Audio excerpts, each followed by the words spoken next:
And we got this level of service through the software program HCS 2000.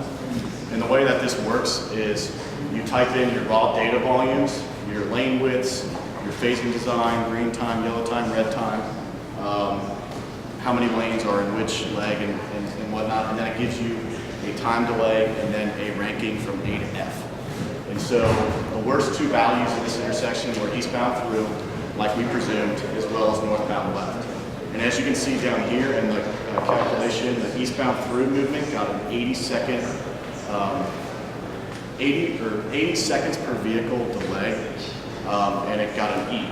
And then northbound was 36 with a D, with an overall intersection delay of 29 seconds with a C. So moving on to the second intersection, as you can see in this field photo, same place that we were standing, just looking towards the two intersections. There's also a backup here. We thought that this backup was due to the standard that we were talking about earlier of the signalization has to be 1,000 feet apart. And from Cages, we did a rough estimate, and it says it was 152 feet. So 1/10 of what it is supposed to be. And so this is partially leading to the back. So we did the LOS again and found that northbound and southbound lefts were the trouble areas. This is partially due to the green time. There was only 10 seconds of green time in the north and southbound lanes. So this is the reason for the large backups. The backup on the eastbound, it says in here in the LOS, the eastbound through is an N. But we think that's partially not true based off of the fact that not many cars are able to get through the first intersection. So there's not as much traffic going through the second intersection. It's not truly showing the backup that was in the first intersection. So this had a total delay of 28 seconds and also a level service of C. All right, so our goals for our designs were through mitigating traffic buildup and traffic delay. So those we used our level of service values of our new intersections and our safety to determine that, and then provide financial options. So which of our two designs that we ended up doing would be more friendly to the taxpayers. So with our two designs, we decided to go with an intersection merge where I took the traffic and squeeze it into one intersection and cut out a little bit of Wasson, and we also have a roundabout. So getting into my intersection, this was actually my first iteration, and what I tried to do is fit in as much as possible to the existing, but the existing Isabella, I brought them up here and down into here. And just to highlight some of these, I only have one through lane right here and a straight through right and a left going north. So those are some of our problems that we'll see in a second when we do some level services. So when I plugged this in, I actually got a worse intersection than what we had, and so I had to go back and hit the drawing board. My westbound through was at just about a minute, northbound through was 110 seconds, which is pretty abysmal. So I decided to work with it and take some more land out of there than what I've already taken. So getting into my new design, this is what the existing layout is, and then again, this is my design laid on top of that. So what I've done, I've taken Wasson and cut it off right here and fed it into the Kroger parking lot. My idea is that eventually when it gets redeveloped with the planners, it'll come through and cut through the streets that they have. And the reason why we figured it was good enough to cut out was roughly like literally 95% of the cars turning into here would turn directly into Kroger. So we planned on just taking them down to here. Anyways, difference from the last one, I'll zoom in a little bit, but I have a right, straight, and left lane, all with their own lanes going north. And I also have left lane, a through lane, and a through right lane going westbound. And I got, for my design, I used the ODOT location and design manual for turning radius and lane widths for when I put in new lanes. So these are 12 and 12 lanes. But these are actually kind of to fit in with existing, so I didn't have to take out and do more work. So my new intersection LOS was significantly better than my first iteration. Just adding a few lanes, I dropped the westbound through down, about 160. Well, yeah, I cut it down about 160 seconds, and or 60 seconds, and I cut the next two down by about 100 sections each. With this, I have a general phasing plan of eastbound left and westbound left, going for about 10 seconds, then eastbound and westbound traffic going for 20 seconds, and then relieving the northbound and southbound traffic for 30 seconds. So here's a distance simulation of the new intersection that I have. I started off about 2 simulation seconds per second, but it should speed up so you can see a few more phases. One of the main issues is we do have a little merge over in this corner, but it didn't back up. It doesn't back up too far as long as traffic's moving pretty well through there. But we also have our bike path in through here with we got an estimate of about 300 users an hour at peak values, and that's on a Saturday. So we don't really see that happening with rush traffic, but if it ever did happen, that's about 300 pedestrians an hour. So a quick overview of what we believe it would cost. We got a case study from contract R31820, which is street Brian worked on when he was with his co-op. And materials alone, I have about $300,000 strictly for materials. And then the big issue I have is with the purchase of property. I'm taking out 2 buildings with multiple businesses in it, and those are the big ones. That's about $630,000 and $440,000. I got those prices from the auditor's website, so they may be pretty low. From working with them in the past, seems like sometimes it could be a roll off. That's the best I could range with the values. So that's about $1 million for those, and then 2 more properties a little bit further up Isabella to give room for return movements. And that would be about $1.2 million, anywhere up to 1.5, 1.6. And with these businesses, we're actually offering to propose moving them into the Hyde Park Plaza, so we're not just booting them out and taking their business. With this, we also need some additional items such as construction, removal, but overall we estimate about $2.25 million. Now going to our second option, which is the one that I mostly worked on, was the roundabout. So you can see the existing right now, as before. And so here's my design. Just like Matt said, I also did my geometry based off the location and design manual, section 400, which has roundabouts in it. It has standards such as lane widths of approaches, lane widths of the circle, splitter island lengths, splitter island widths, crosswalk widths, speed in the circle, speed on approaches and coming into the circle, truck apron width, and I made sure that all of these standards were met in the design of the roundabout. As you can see through our roundabout on our south-west intersection, we do cut off lefts on northbound and westbound traffic. This is just to allow for the elimination of both signals. And so through our level of service, we had to alter some traffic data to show this. And so the level of service, we actually did not do HCS 2000 for this. We actually got this level of service through Vism. After you type in all your traffic data and whatnot, Vism, the software actually gives you the level of service itself. And so here's all the movements, as you can see in all the legs.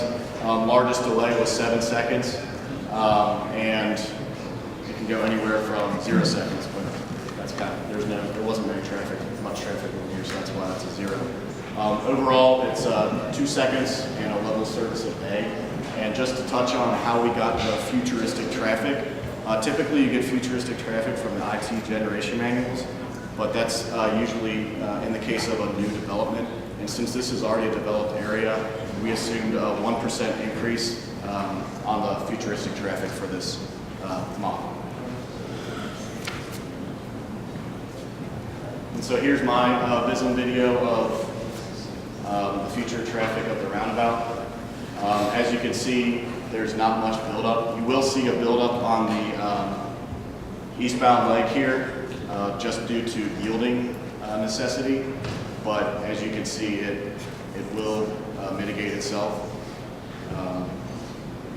Really, the biggest thing with these roundabouts is it's constant traffic, so no one's really stopping, and it continues to move well throughout the peak hour.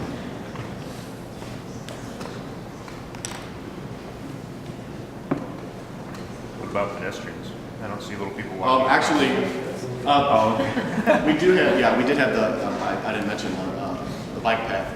But as for pedestrians crossing the roundabout, when we were out there in the field, we did look at pedestrians and we had maybe 4 at the time.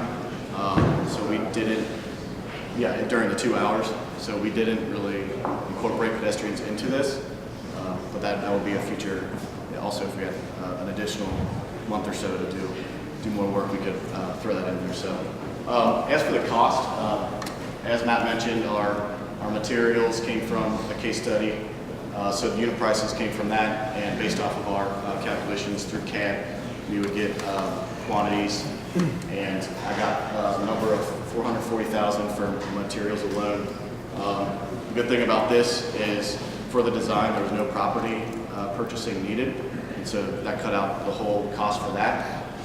And also, as Matt mentioned, there's additional items needed, such as MOT plans, utilities if necessary, and then removals and stuff like that. So we assumed that materials would be about half the cost, and then the additional items needed would cover the other half. So it would be roughly about $1 million for this roundabout. All right, so one of our last, that I mentioned earlier, one of our data for how we were going to pick our best intersection for our situation was safety comparisons with the existing design. We had the 2 intersections within 200 feet, and a lot of people turning left and right doing 90-degree turns, which allows for high-impact serious collisions. When we knocked it down to 1 intersection, we knocked out 3 or 4 left turns, but serious accidents can still occur if there are 4 more left turns in there. And then the roundabout on our third option, we have low speeds throughout the roundabout, so reduce the collision severity, and the 90-degree impacts of serious collisions are also reduced. So looking at all 3 factors I mentioned earlier, safety, level of service, and cost, we found that the roundabout was actually more safe with safety, less 90-degree turns, and serious collisions possible. And if there are collisions, they're typically less serious. Our level of service with our roundabout, we got delayed about 2 seconds, and the level of service a day, so that one was better as well. And lastly, our cost for the roundabout is about $1 million total, which is about $1.25 million less than the planned new intersection. All right, and my name is Courtney, and for our Hyde Park area, I did more of like a feasibility study about the light rail station that we would put in a Hyde Park platform. So here are 2 different platform types. I use the Amtrak station program and planning kind of as my case study for for the station at Hyde Park. And so as you see, side platform, it's obviously on the side, the white box is representation of the station. But for this specific study, I wanted to have like the platform serve as the station. And then down here is the island platform, where you can have the station connected to a platform in between multiple rows of traffic. So I just want to go over a couple of main standards that we have to take into consideration when thinking about putting in a light rail station. First thing, you have to have a minimum of 300 feet in length, a minimum of 12 feet in width, and the platform height varies. The federal accessibility regulation requires that you have a level boarding, and considering that the actual area where the station will be located is kind of uneven grading. Once we got the ground level, you could have anywhere between 8 inches to 2 feet worth of platform height. And then you need a minimum of 6 feet distance from the edge of the platform to any obstruction on the platform. Another thing to take consideration is that at a height of 4 feet, you need to have sacrificial edges with 2 layers, 3x10 board with a width of 5 inches. Another thing is platform safety and security. You have to have lighting. For covered platforms, you need between 15 to 20 foot candles. If you're not familiar with foot candles, it's pretty much how bright the light shines away, like 1 foot away from the source. So for a covered platform, you need lights that shine between 15 and 20 feet away from the actual light. If it's an uncovered platform, you only need about 5 to 7 foot candles.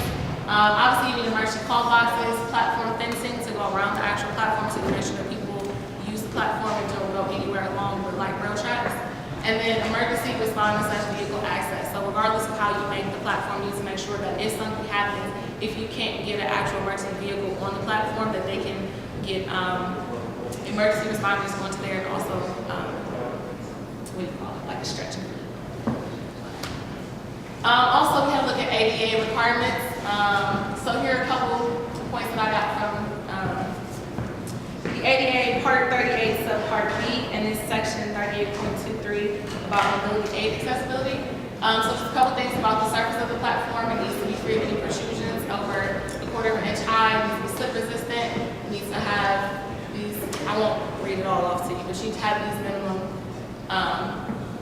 requirements as far as opening on your platform. Also, ADA requirements about gaps. You have to be conscious of the openings between the actual light rail system and the platform for people who are disabled. Also, you have to take consideration entrance ramps. You can't have a slope that exceeds a ratio of 1:8. Transition from the roadway to the sidewalk ramp. You can't be vertical without edge treatment for up to a quarter of an inch. And then thresholds between a quarter of an inch and half an inch high needs to be level with the slope number and then 1 to 2 with the 1 to 2 ratio. Other amenities that we would need to take consideration for the platform, self-serve ticketing, vending, you have an ATM as the option, and also newspaper stands. And a good thing, one thing that we also need is station information systems. Here's an example of like Amtrak static signing. Static signing comes in handy. You can post like schedule information, maps of the actual Wasson Way route. You have maps of local area, eateries, things that you can find at Hyde Park Plaza. If there are any updates to the light rail system, you can include those here. And it's also very compatible with the walking path that we want to put along the light rail. So if you have certain events going on, if there's a bike-a-thon or anything, you can always post that here. And so people that are on the bike path, as well as people that use the light rail system, can be aware of anything that's going on. And also another thing that we needed to have is a digital information display that displays real-time schedule of when trains are coming and which direction that they're going. Another good thing to have are station shelters. The way when I was doing my feasibility study, I was planning on setting up a station platform that was uncovered. So considering that we are in Ohio, it would be nice to have shelters considering the type of weather that we have throughout the year. So these stations I got from a company called Shelters Direct. They make prefabricated shelters. This is the easiest way to go as far as putting together a platform instead of creating your own station. Just kind of give it a go. They also install them. So as you see here, this is aluminum transit shelter. It's 5 foot, it's 15 feet long, 5 feet wide. It's another aluminum shelter with a dome roof. Just a different type of shelter, a little bit longer. And this is an aluminum shelter with a barrel vault roof that also has lighting. So these are just a couple options of different shelters that you can put on the platform. And this is a very, very rough material cost estimate. As far as my feasibility study, if you have a lot of creative room when you are making the platform, the biggest thing that I wanted to touch on were like the main standards and the basic requirements. Considering that the space between the track and the road, where we want to put the proposed hub, is only about 30 feet. So as far as the rough material cost estimate, I have things like such as concrete, reinforcing bars, handrails for the ramp, a couple handrails for the stairs. So ticketing, signage, things of that nature, video surveillance, of course, and I came up with a very rough estimate of about $50,000. It's very rough, like I was saying, and then it doesn't include like labor, it doesn't include earthwork as far as making sure that the ground is level. So this is just kind of like the basic items that we know we need.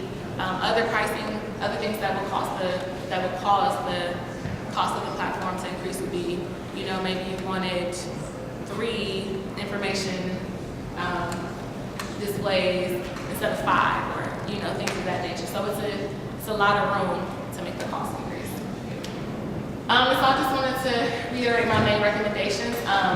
First, I would recommend for our specific area for the Wasson Way that we have a side platform style, only because this is making the assumption that we're only going to have one track based on the small amount of room that we have to work with.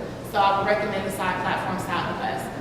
Keeping the platform width between 12 and 15 feet is ideal if we are going to make room for the walking path to go along there. And And I also suggested having the aluminum shelter with the barrel vault roof if it were to come from Shelters Direct, because it has lighting inside the actual shelter, so that can help reduce the excessive lighting that you need to put on the actual platform. And then I was also suggesting, and which is also creative preference, if you wanted to have multiple shelters, you can separate them on the actual platform and have one side designated for West travel, one designated for East travel. Another thing I was recommending was to have LED lighting. LED lighting pretty much reduces the amount of energy that you need without compromising the brightness. And I got a lot of information about LED lighting from Philips, which will be included